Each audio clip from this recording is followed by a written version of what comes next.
So I just stopped at our local farm, Pine Farms. They make the best London fog. It's their tea that they use. Not even Starbucks knows how to make English fog the same way. It is delicious. It's got such flavoring. And I asked one of the baristas in there, and she said it's the tea that they use that has so much flavoring. It is delicious. And of course I had a blueberry scone. Just gonna enjoy a little bit of sunshine on my porch here.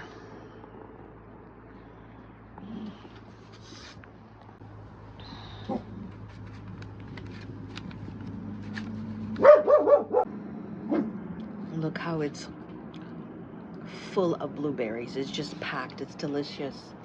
She warmed it up for me, so it's extra special.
How you guys all doing?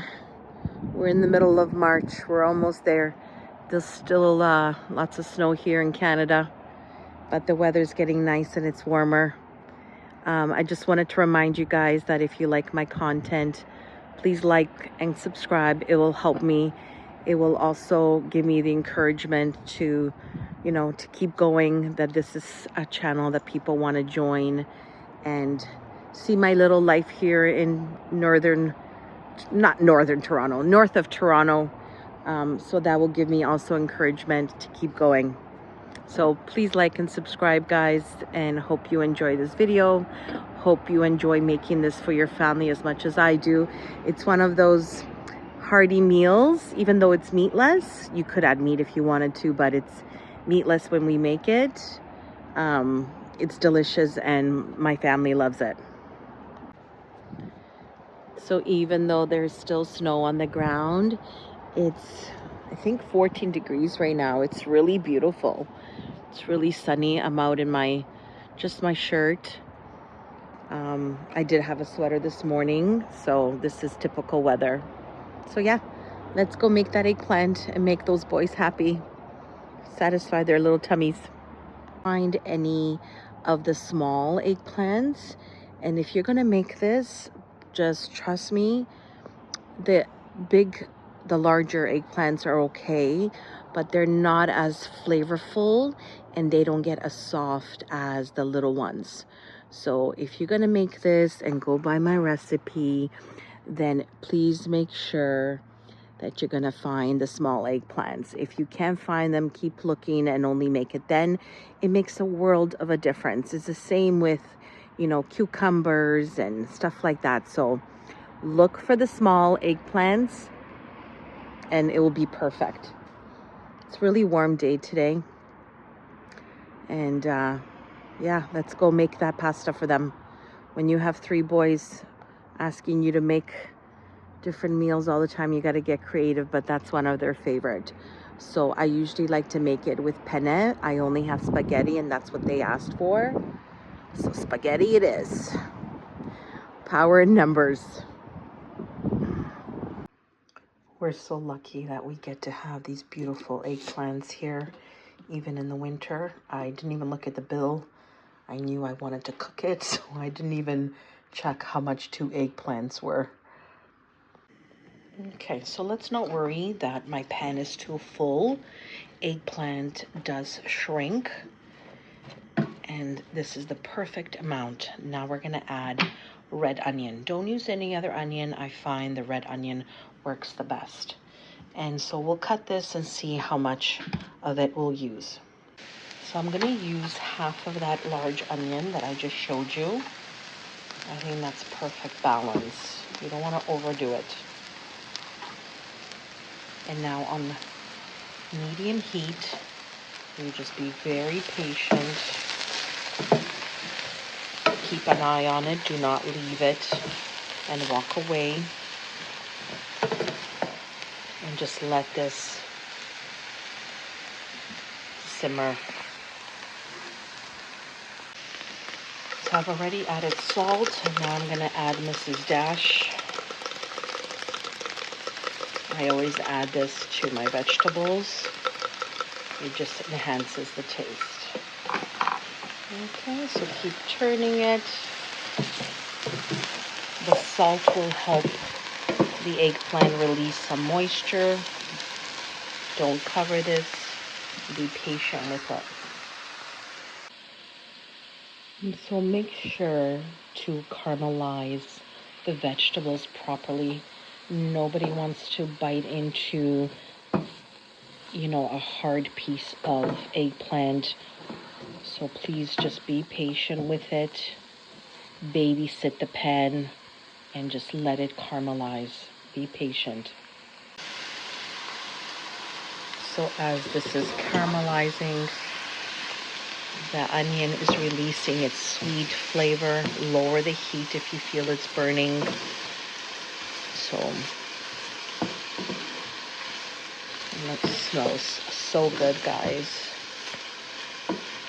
Yeah, you don't want to add tomato sauce too early. All this has to caramelize, release its flavors. Beautiful. I'm going to add 2 cloves of garlic now. Make sure you do not burn this and leave the garlic till the vegetables are ready and caramelized. So let's chop that up. And look how beautifully the onion is caramelizing. So we're only going to add garlic when you're absolutely sure that the vegetables are ready. You don't want it to burn and alter the taste. So it's a very last minute addition. Yeah, not quite there. Okay, if for any reason it starts to stick or something gets burning, just add some white wine, just a little bit, and deglaze this. Okay, I think these are quite ready. I'm going to add my garlic next, and this is the time you definitely have to watch. You don't want your garlic to burn. Do not walk away from this right now. Very important part. Lovely. Garlic is releasing its flavors. Red onion is glazing. Oh, smell, guys. So good.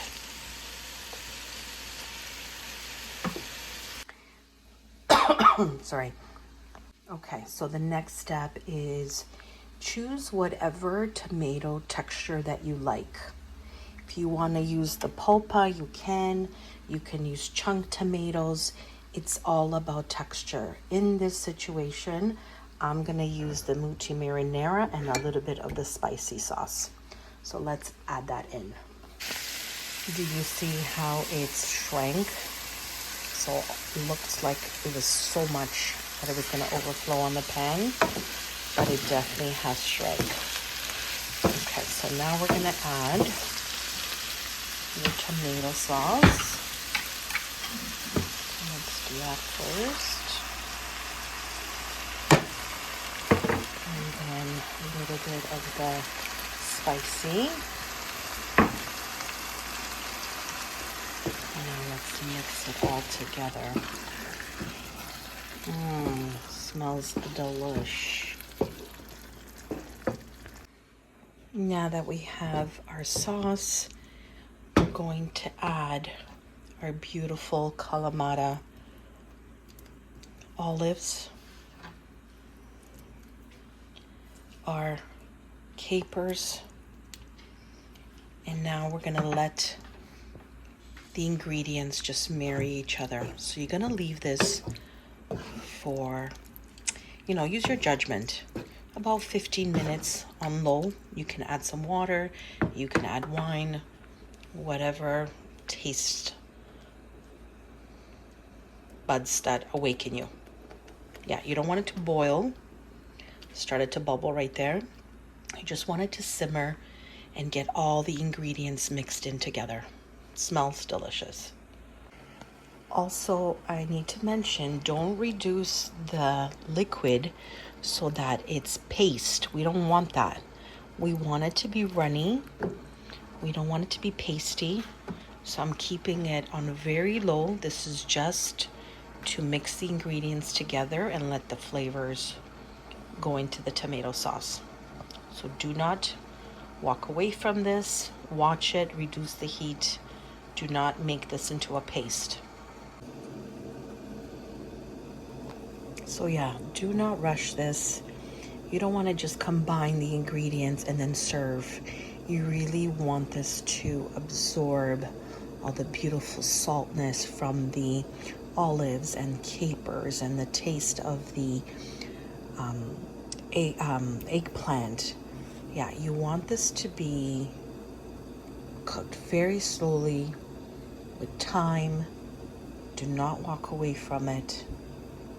And it takes time to marry all the flavors, so be patient.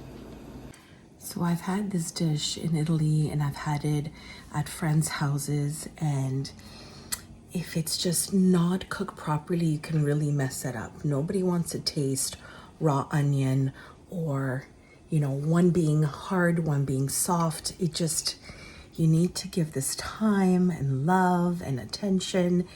And so again, I'm going to repeat it again. Don't blame me. Do not rush it. Take your time with it. So next we have a pot of boiling water. I've added salt to it, just a little bit because the sauce is salty, because of the capers and olives. So be careful when you're salting the water.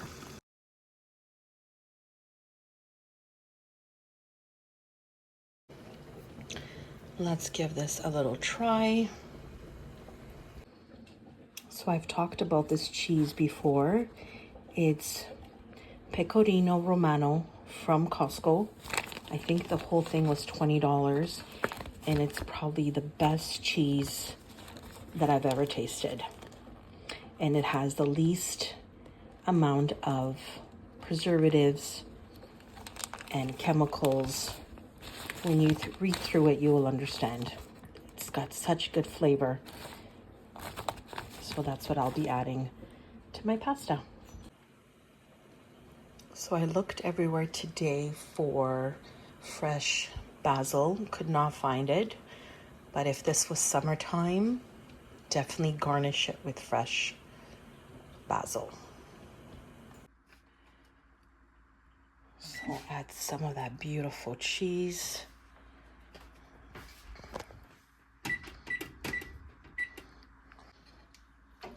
And now let's plate it.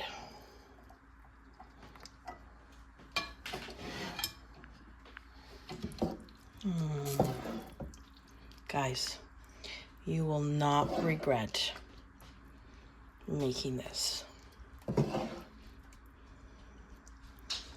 Look how delicious that looks. So the only thing that's missing is fresh basil. But that's okay. So good. See how it's all mixing together and it's thick? There's nothing worse than having a sauce that sits on the bottom. So your first fork should be all the chunks and different flavors mixed in together. Let's give this a try.